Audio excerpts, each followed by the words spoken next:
Bonjour Stéphanie. Bonjour. Bienvenue aujourd'hui. On va continuer notre travail sur la question du sabbat qu'on avait déjà commencé la dernière fois. Est-ce que tu veux bien prier avec nous en commençant? Certainement. Père éternel, on te demande, s'il te plaît, d'envoyer ton Esprit Saint sur nous afin de nous aider à bien comprendre ce qu'on s'apprête à entendre et de bien l'assimiler, de le digérer, de le mettre en pratique. C'est au nom de Jésus que je prie ces choses. Amen. Amen. Merci bien. La dernière fois, on a travaillé sur la question du sabbat. On a vu que le sabbat était un des 10 commandements. On a vu que le sabbat était un des 10 commandements. Par conséquent, il avait une valeur extrêmement importante dans le temps. On a vu qu'il était aussi un signe que Dieu avait placé comme étant symptomatique du fait qu'on accepte de se reposer en Jésus sur ce qu'il a fait pour nous, plutôt que de nous appuyer sur ce que nous faisons pour être sauvés. Ouais. Maintenant, tu es bien consciente que dans la communauté chrétienne aujourd'hui, peu de gens observent le sabbat. Ouais. Quand on parle du sabbat, on pense principalement aux Juifs. Mais en réalité, il y a probablement plus d'adventistes aujourd'hui dans le monde qui observent le sabbat que de Juifs. Et malheureusement, on associe la façon dont on observe le sabbat avec la façon dont les Juifs l'observent. Ce qui n'est pas un élément favorable pour comprendre le sens du sabbat. Alors, on a cherché dans les Écritures toutes sortes de textes pour essayer de justifier le dimanche comme étant jour de repos, mais c'est assez difficile. Alors j'aimerais, avec toi aujourd'hui, regarder quelques-uns de ces textes, les principaux, et les replacer simplement dans leur contexte. Un principe de l'étude de la Bible, un principe fondamental, et en replaçant ces textes dans leur contexte, on va se rendre compte qu'il n'est jamais question du dimanche comme jour de culte. Alors on va prendre un premier texte dans l'Évangile selon Jean, au chapitre 20. Évangile selon Jean, chapitre 20, et je vais te laisser lire le verset 19. Le soir de ce jour, qui était le premier de la semaine, les portes du lieu où se trouvaient les disciples étant fermées à cause de la crainte qu'ils avaient des Juifs, Jésus vint, se présenta au milieu d'eux et leur dit « La paix soit avec vous. » Merci. Alors il est dit « le soir de ce jour ». C'était quel jour, nous dit le texte? Le premier de la semaine. Exactement. Le chapitre 20 commence avec ça. Au verset 1er, il dit le premier jour de la semaine, et on nous présente ici le moment de la résurrection de Jésus. Alors, ce texte qui parle du premier jour de la semaine montre que les disciples étaient rassemblés. Et certains ont dit, mais voilà, ils sont rassemblés pour faire une célébration du culte, de la résurrection de Jésus. Il y a ici deux problèmes. Le premier, c'est que ils ne croyaient pas dans la résurrection de Jésus. Il aura fallu du temps pour arriver à y croire. Les femmes en ont parlé, et puis ils avaient du mal à imaginer.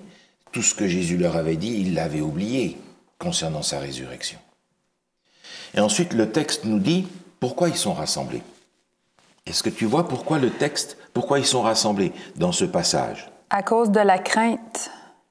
Mais oui, ils se sont tous mis ensemble, ils ont fermé la porte et ils sont restés là sans bouger en attendant que ça passe parce qu'ils se sont dit on va nous arrêter de la même manière qu'on a arrêté Jésus. Est-ce qu'ils sont rassemblés pour un culte? Pas du tout. Non. Pas du tout.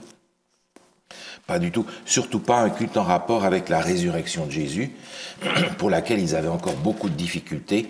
Thomas en particulier, qui n'était pas avec eux, qui va rencontrer Jésus plus tard. C'est pour eux tout un processus qui va prendre forme un peu plus tard lorsque le Saint-Esprit va enraciner ça dans leur cœur. Ce texte ne nous parle pas d'un culte le jour du dimanche, il nous parle de la peur des disciples qui se rassemblent et qui s'enferment. C'est donc difficile de voir là un texte qui nous parle de l'observation du dimanche. On va en prendre un autre dans le livre des Actes, au chapitre 20. Actes, chapitre 20, ce texte se passe donc beaucoup plus tard. Il est en rapport avec l'apôtre Paul, qui est en visite à Troas. Est-ce que je peux te laisser lire, s'il te plaît, les versets 6 à 9? Pour nous, après les jours de pain sans levain, nous nous embarquâmes à Philippe et, au bout de 5 jours, nous les rejoignîmes à Troas, où nous passâmes 7 jours. Le premier jour de la semaine, nous étions réunis pour rompre le pain. Paul, qui devait partir le lendemain, s'entretenait avec les disciples et il prolongea son discours jusqu'à minuit. Il y avait beaucoup de lampes dans la chambre haute où nous étions assemblés. Or, un jeune homme nommé Eutychus, qui était assis sur la fenêtre, s'endormit profondément pendant le long discours de Paul. Entraîné par le sommeil, il tomba du 3e étage en bas et il fut relevé mort. Merci. Alors, on apprend ici que Paul se trouve à Troas, qu'il y a passé une semaine, et il est dit au verset 7, « Le premier jour de la semaine, nous étions réunis pour rompre le pain. » Pourquoi est-ce qu'ils sont réunis le premier jour de la semaine? Le texte nous le dit juste après. Parce que Paul devait partir le lendemain? Exactement. Parce que Paul devait partir le lendemain. Est-ce que je peux demander une question? Ben oui. À la fin du verset 7, c'est marqué qu'il devait partir le lendemain, s'entretenait avec les disciples et il prolongea son discours jusqu'à minuit. Mm-hmm. Mais faut pas oublier que dans ce temps-là, je crois aussi qu'une journée, c'était au coucher du soleil, n'est-ce pas? Fait qu'ici, ça prend lieu... Est-ce que la réunion, c'est un samedi soir? Alors, ça peut être l'un comme l'autre. Ça peut être l'un comme l'autre. Le texte ne nous dit pas exactement de quelle manière ils vont regarder les jours de la semaine. Effectivement, pour les Juifs, le jour commence au coucher du soleil. N'est-ce pas? Oui. Maintenant, pour les autres, les Grecs, etc., ce n'est pas de cette façon-là qu'ils comptaient. Ah, OK. Ils comptaient différemment.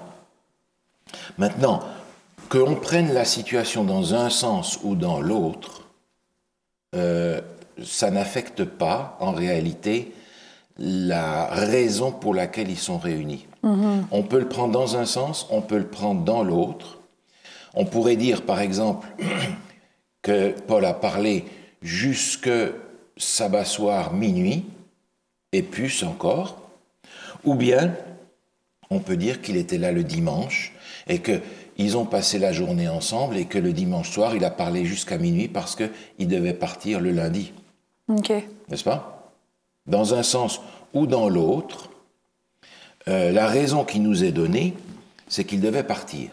Maintenant, il nous est dit qu'ils ont fait quelque chose ce jour-là. Ils étaient réunis au début du verset 7. Pourquoi faire? Pour rompre le pain? Pour rompre le pain. Et c'est là qu'un certain nombre de gens ont dit, mais rompre le pain, c'était le moment du culte.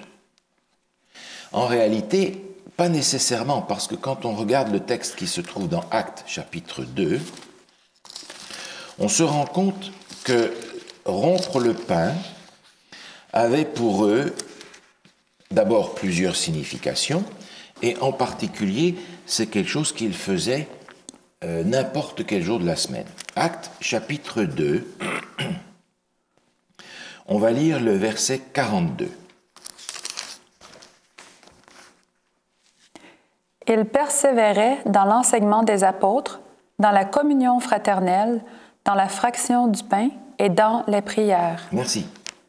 On apprend qu'ils étaient régulièrement au temple chaque jour, priant, etc. C'est ainsi d'ailleurs que va se passer le miracle qui est présenté au chapitre suivant. Par conséquent, la fraction du pain, que ce soit le repas qu'ils prennent en commun avec l'Église, comme on fait aujourd'hui ensemble, ou que ce soit véritablement ce que nous appelons la Sainte Seine et que Jésus avait institué, n'est pas associé pour l'Église chrétienne à un jour particulier. Que ce soit l'un ou que ce soit l'autre, on n'a aucune indication ici que c'était nécessairement un jour de culte.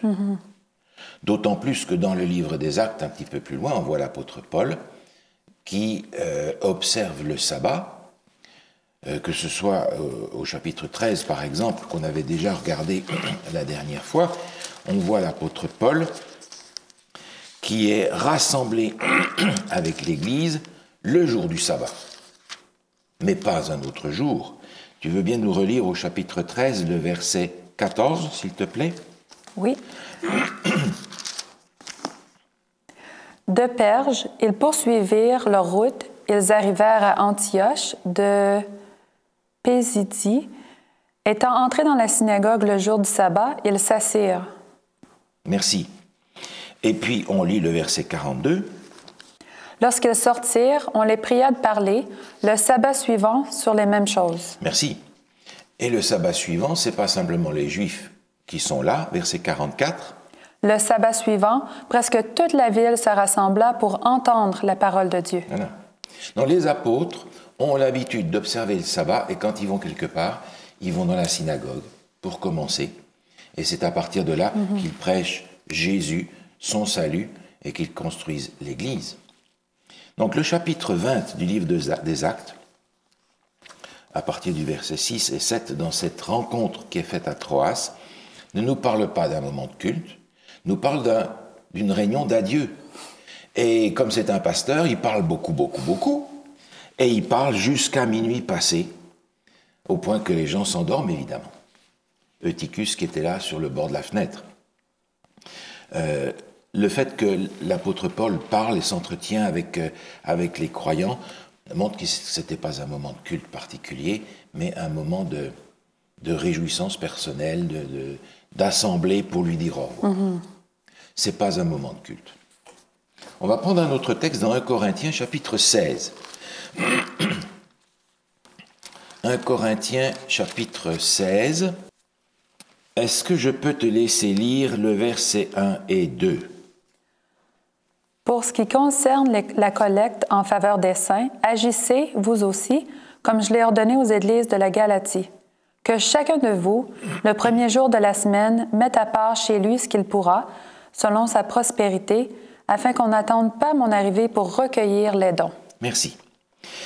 Un accord avait été fait dans le passé, en particulier dans Acte 15, on voit qu'il y a une sorte de cohésion qui essaie de se créer entre toutes les églises.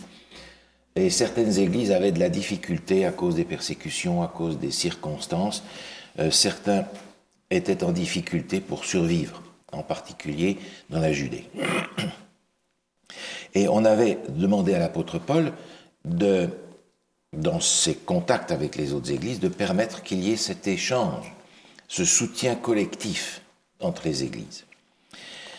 Et c'est ainsi que les apôtres étaient les porteurs des dons pour les églises qui étaient en difficulté. Alors l'apôtre Paul ici est en train d'expliquer, écoutez, n'attendez pas que je vienne pour faire une offrande, parce que sinon vous allez sortir les quelques sous que vous avez disponibles dans vos poches, et puis ça ne sera pas beaucoup. Alors il leur dit, qu'est-ce qu'il leur dit de faire en fait? De le préparer pour que ça soit prêt, pour lorsqu'il passera, que ça soit déjà là. Exactement. Il est en train de leur dire, mettez chaque semaine de l'argent de côté, de manière à ce que quand je viens, j'ai pas simplement ce dont vous disposez dans vos poches à ce moment-là, mais que je puisse prendre les offrandes que vous avez mises de côté pendant un certain temps. Au verset 2, il nous est dit qu'ils doivent mettre cet argent de côté quelque part. Est-ce que c'est un moment où ils l'apportent à l'Église pendant le culte? Non, au verset 2, comme vous le mentionnez, c'est marqué un peu plus loin, de le mettre à part chez lui. Chez lui.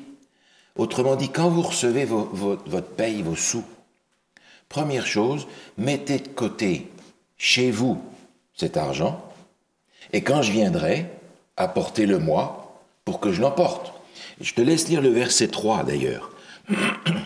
Et quand je serai venu, j'enverrai avec des lettres pour porter vos libéralités à Jérusalem, les personnes que vous aurez approuvées.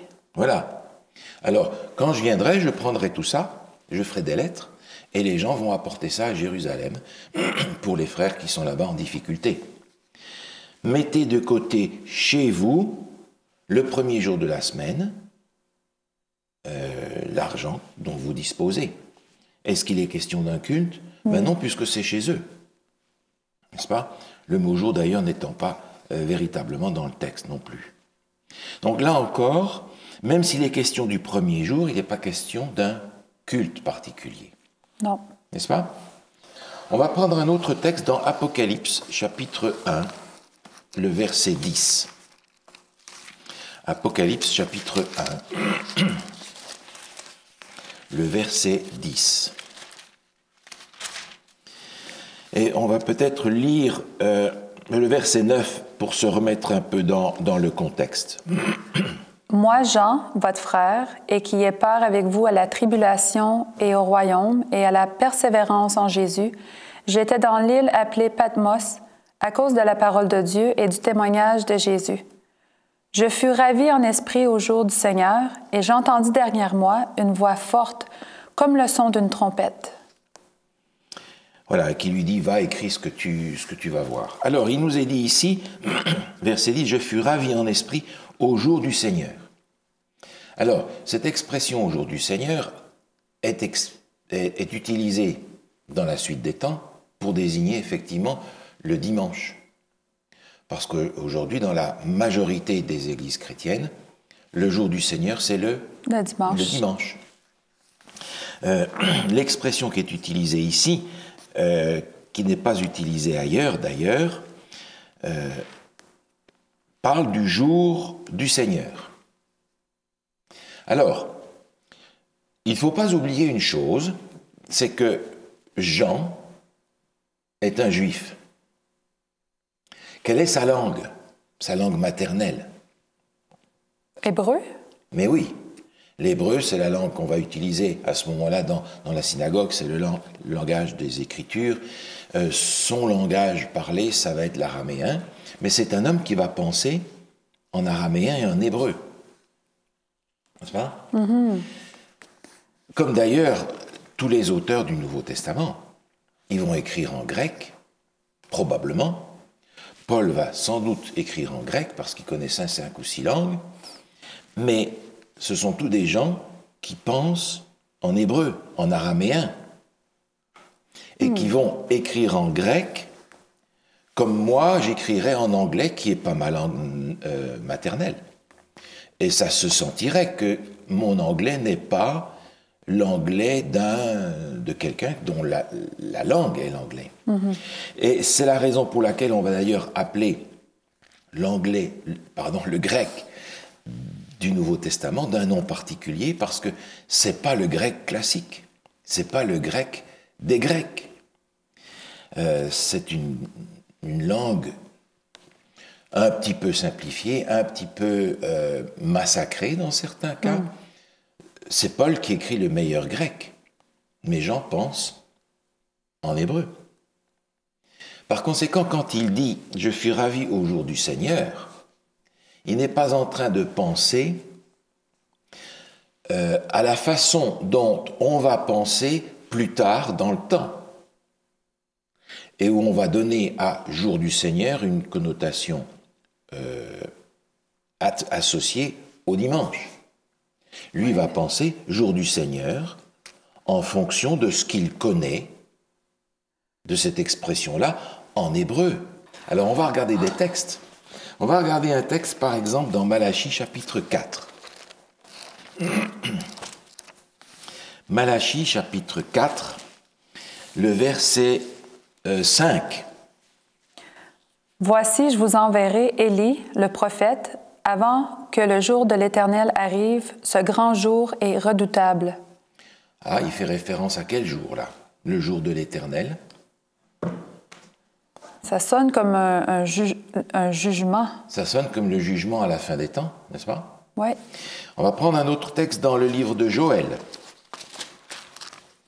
Joël, on va prendre le chapitre 2,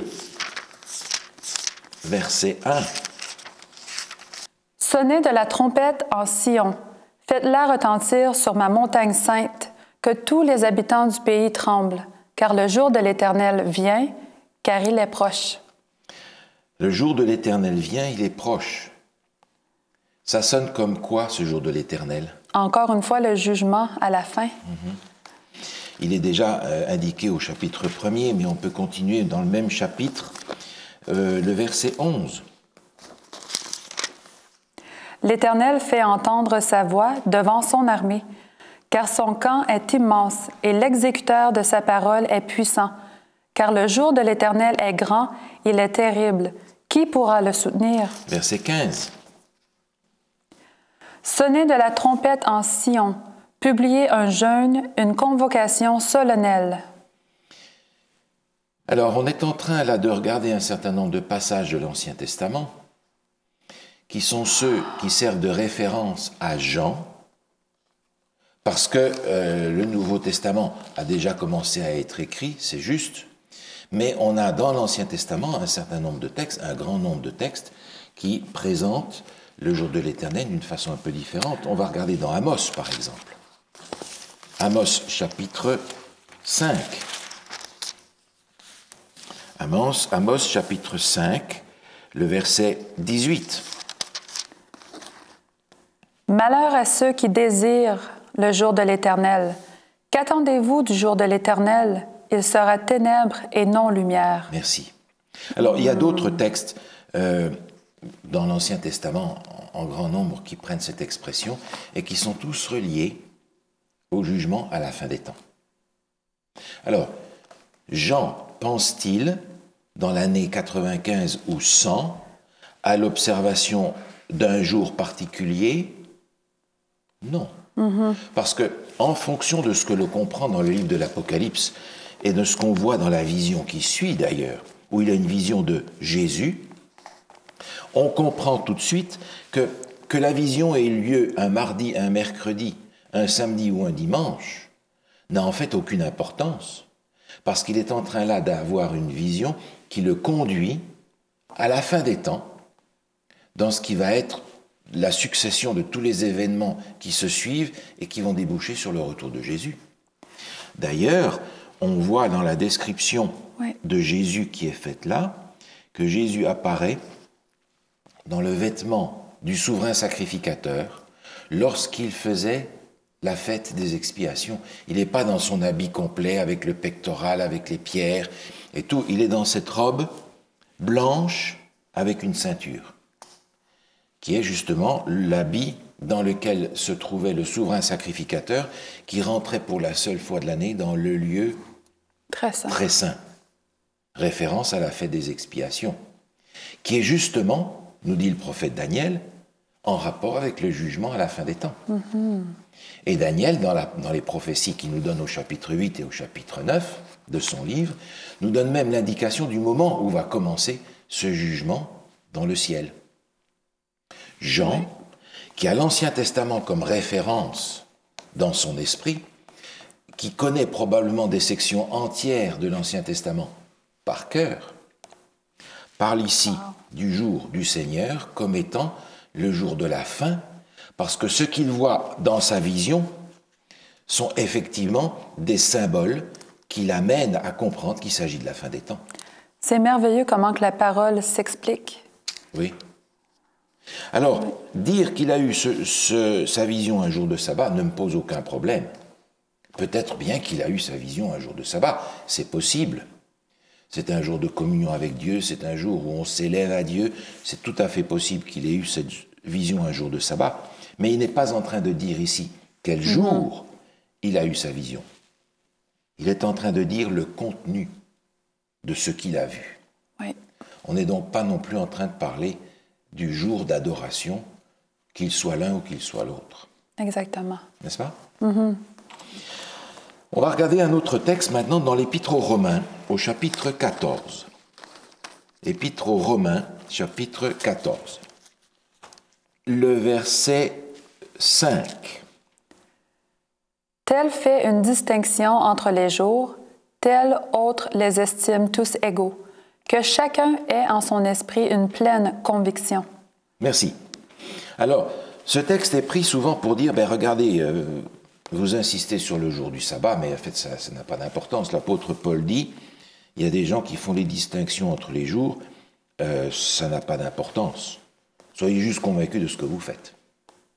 C'est ma traduction en français courant de ce texte-là. Encore une fois, il suffit de remettre ce texte dans son contexte pour comprendre de quoi il est question. Est-ce que je peux te demander de lire le verset 1 à 4 qui sont juste avant?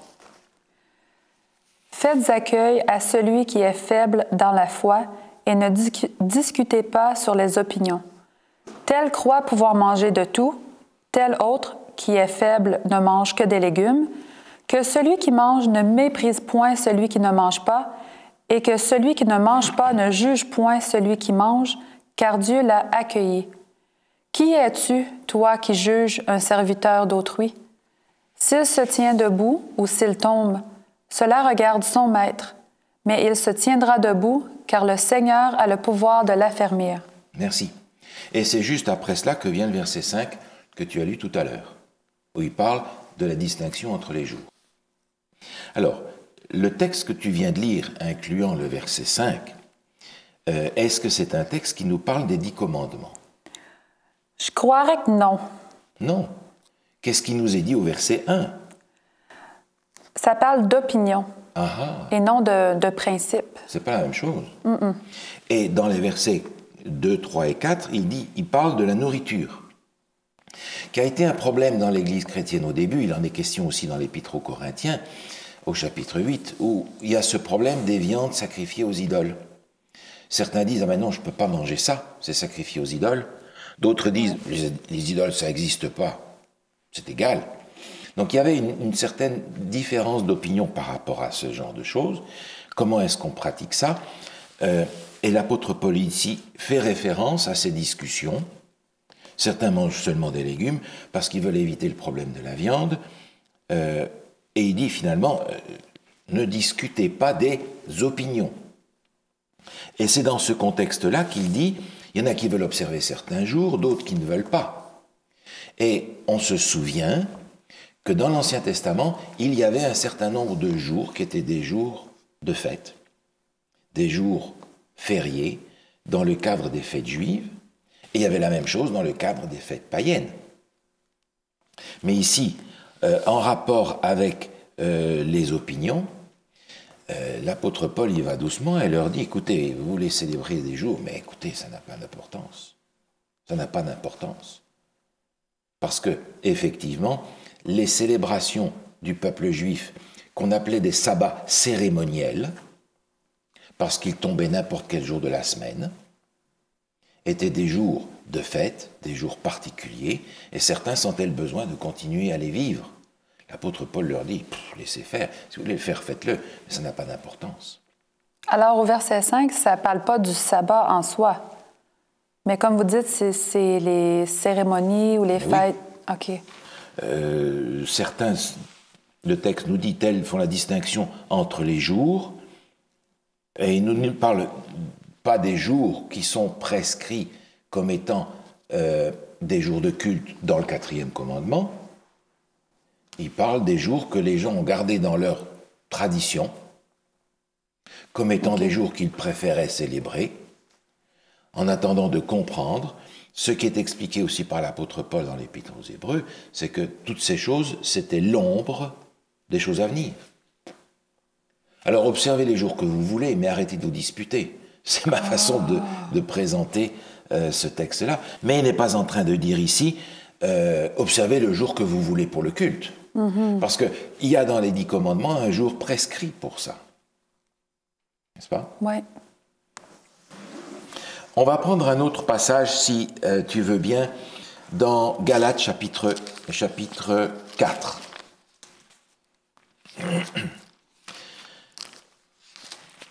Galates chapitre 4. Je vais te laisser lire les versets 8 à 11. Autrefois, ne connaissant pas Dieu, vous serviez des dieux qui ne le sont pas de leur nature. Mais à présent que vous avez connu Dieu, ou plutôt que vous avez été connus de Dieu, Comment retourner à ces faibles et pauvres rudiments auxquels de nouveau vous voulez vous asservir encore? Vous observez les jours, les mois, les temps et les années. Je crains d'avoir inutilement travaillé pour vous. Merci. Alors au verset 8, il nous est dit à qui l'apôtre Paul s'adresse. Qui sont ces gens? Ceux qui ne connaissaient pas Dieu. Exactement. C'étaient des païens et qui ont appris à connaître Jésus, qui se sont convertis, qui sont venus dans l'Église. Et il dit, autrefois, vous serviez des dieux qui ne sont pas des dieux en fait. C'était des idoles. C'était rien. Mais maintenant, vous avez accepté Dieu, etc. Et vous êtes, par conséquent, des chrétiens fidèles. Mais il dit, il y en a qui continuent à vouloir observer les jours, les mois, les temps, les années. Et il dit, j'ai l'impression que j'ai travaillé pour rien chez vous. Alors, est-ce que l'on peut tirer de ce texte le fait qu'il ne faut pas tenir compte des mois ou des jours où l'on célèbre quelque chose? En fait, il s'agit ici des païens convertis qui continuent à célébrer un certain nombre de choses qui appartenaient à leur ancienne pratique. N'est-ce pas? Oui. L'apôtre Paul leur dit, mais vous n'avez toujours pas compris. Alors, il s'agit ici de mois, de temps, d'années, de jours. Donc tout un tas de prescriptions qu'ils suivaient et qui sont par rapport aux jours, dans la semaine, aux mois, dans les années. Alors, c'était des païens, ce n'étaient pas des juifs. Donc ces païens-là suivaient les célébrations de leur culte païen. Et dans le bassin méditerranéen, comme dans l'arrière-pays de Galatie, qui est la Turquie d'aujourd'hui, il y a un culte qui dominait dans toutes ces régions-là, avec des noms différents, mais qui dominait partout, c'était le culte du soleil. Or, le culte du soleil se pratiquait quand? Le dimanche. Sunday. Yeah. C'était en fait le premier jour de la semaine qui était consacré au culte du soleil. Oui. Autrement dit, l'apôtre Paul est en train de leur dire ici, vous aviez des célébrations de toutes sortes dans votre culte païen. Mais maintenant, vous n'êtes plus des païens, vous appartenez à Dieu. Arrêtez donc ces célébrations païennes, qui incluaient en particulier le dimanche, parce que le premier jour de la semaine était consacré au culte du soleil, qui était la divinité, j'allais dire le dénominateur commun de toutes ces religions qui faisaient le tour de la Méditerranée à cette époque-là.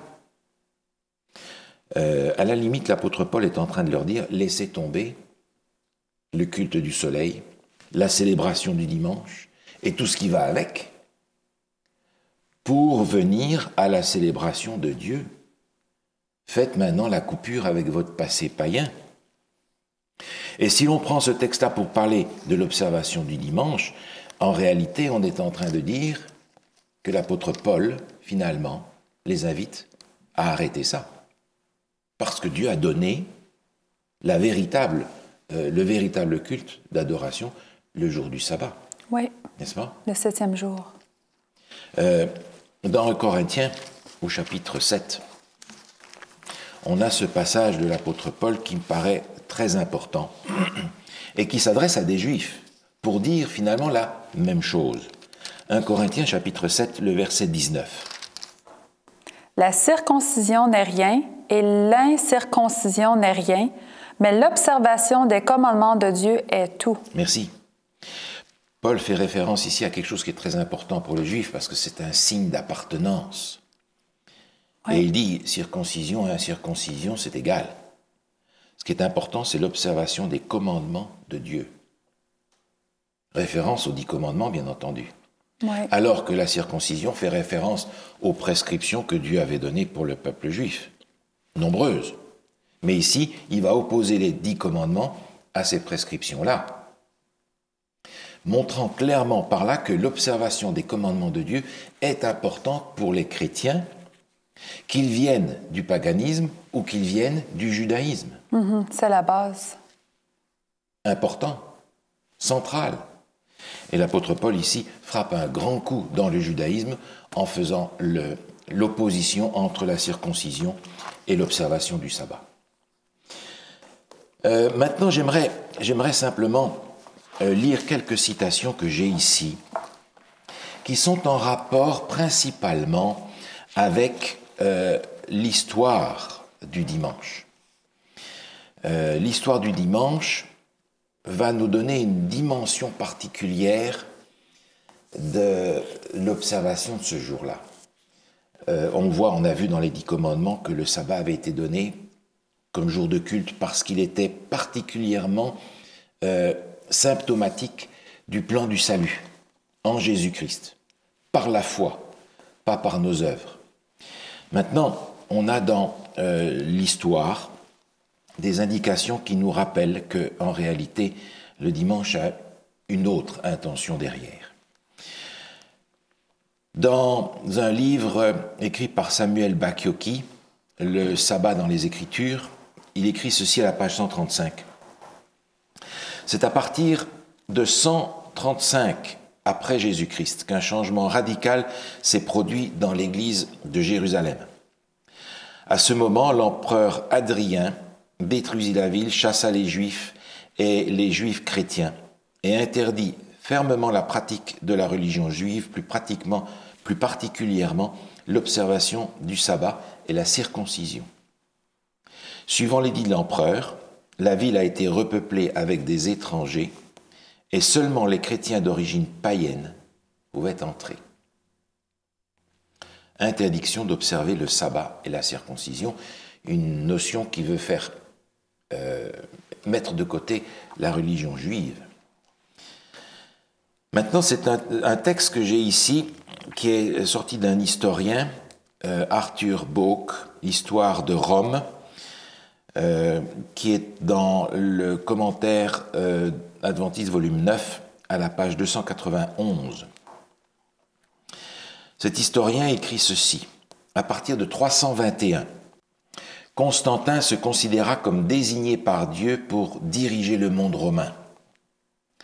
En retour pour ce mandat divin, il considéra comme étant son devoir de promouvoir le christianisme par tous les moyens possibles. Quand en 321, il déclara le dimanche comme jour de repos pour tous, il avait en vue les chrétiens et les païens, les uns célébrant le jour du Seigneur et les autres le considéraient comme le jour du Dieu Soleil. Il était question de remettre les morceaux de l'Empire romain qui était en train de se disloquer. Et la religion était un élément de division. Donc on va essayer de rassembler tout le monde. Et encore une fois, Constantin a trouvé utile d'avoir un seul jour de culte. Peu importe la raison, adorez votre Dieu Soleil et eux ils vont adorer leur Dieu Jésus parce qu'il est ressuscité le dimanche. Une manière politique de mettre tout le monde ensemble et de réunifier les païens et les chrétiens au sein de l'Empire romain. Dans ce sens-là,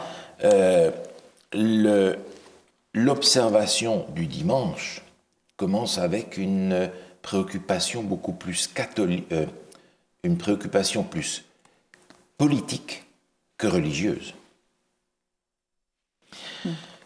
J'ai ici un autre texte d'un égyptologue dans son livre « Survivance païenne dans le monde chrétien ».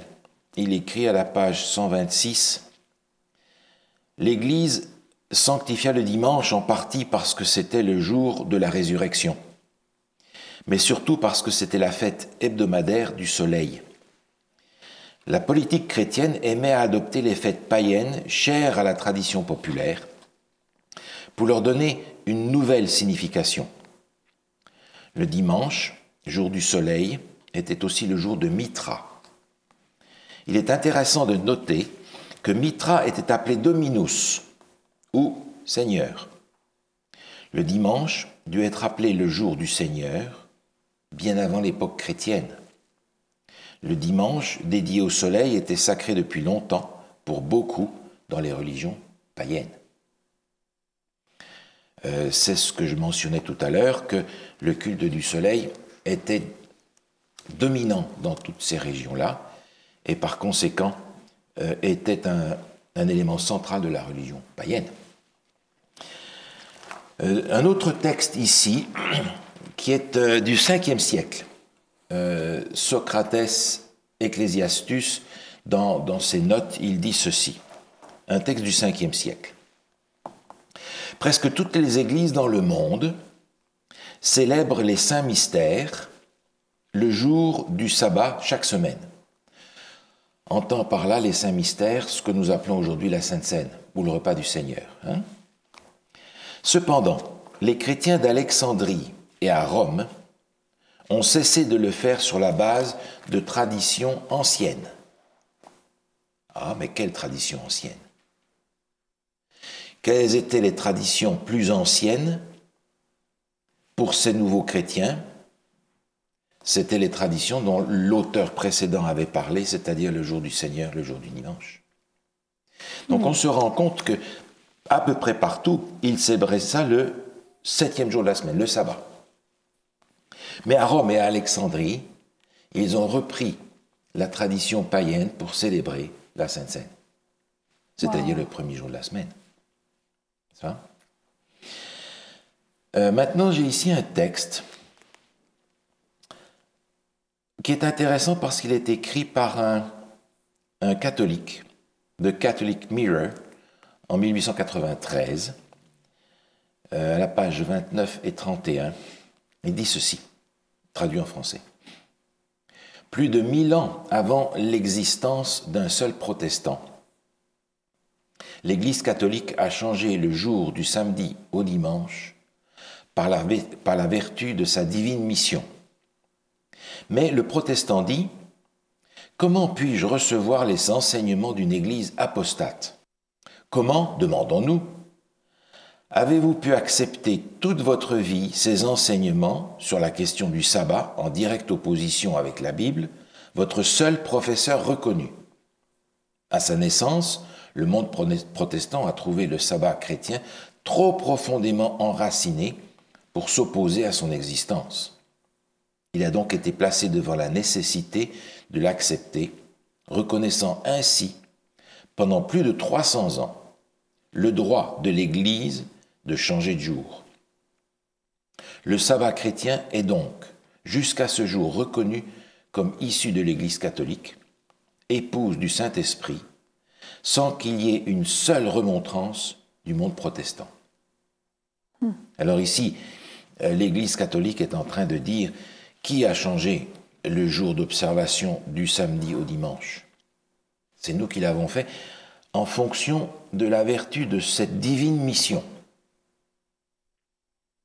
Et reprend le monde protestant qui dit l'autorité de l'Église catholique, je n'en veux pas, mais qui fait quand même ce qu'elle a prescrit. Donc il y a là une inconséquence que l'Église catholique ne se prive pas de signaler. Le cardinal James Gibbons, dans son livre La foi de nos pères, écrit ceci en 1921. Vous pouvez lire la Bible depuis la Genèse jusqu'à l'Apocalypse, et vous ne trouverez pas une seule ligne établissant la sanctification du dimanche. Les Écritures donnent la religieuse observance du sabbat, jour que nous ne sanctifions jamais. Alors, évidemment, ils ne le font jamais parce que, comme le texte précédent l'a dit, un changement a été opéré par les soins de l'Église. Encore une fois, dans un texte ici qui est apparu dans un journal, Plain Talk About the Protestantism of Today, Plain Talk About the Protestantism of Today, Gaston de Ségur écrit ceci. Il est curieux de rappeler que cette observation du dimanche, qui est le seul culte du protestantisme, non seulement ne repose point sur la Bible, mais est en contradiction flagrante avec la lettre de la Bible qui prescrit le repos du samedi ou sabbat. C'est l'Église catholique qui, par l'autorité de Jésus-Christ, a transporté ce jour au dimanche en souvenir de la résurrection de notre Seigneur. De sorte que l'observation du dimanche par les protestants est un hommage rendu malgré eux à l'autorité de l'Église. Et c'est ce que je mentionnais tout à l'heure, cette incohérence de l'Église catholique par rapport à l'observation du jour du repos, parce qu'ils n'acceptent pas l'autorité de l'Église catholique qui est la papauté. Dans une revue de 1995, la Sentinelle de l'Église Sainte-Catherine,